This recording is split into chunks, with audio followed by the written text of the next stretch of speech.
Cricket ভালো খেলতে পারেন অনেকেই, কিন্তু ক্রিকেট ভালো বুঝতে পারেন কজন? গৌতম গম্ভীর হলেন এমন একজন যিনি ক্রিকেট ভালো খেলার চাইতেও ক্রিকেট খুব ভালো বেশি বুঝেন।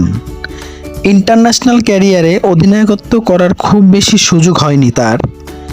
ইন্ডিয়ার হয়ে মাত্র 6টি ম্যাচ অধিনায়কত্ব করেছিলেন, যার সবকটিতে জিতেছিলেন টিম ইন্ডিয়া।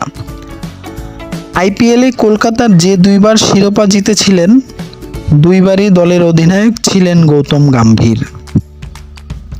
অধিনায়ক হিসেবে তিনি সাকসেস, কিন্তু কোচ হিসেবে আইপিএলের মতো কঠিন লিগে সদ্য জয়েন হওয়া একটা দলের নাম লখনৌ সুপার জায়ান্টস।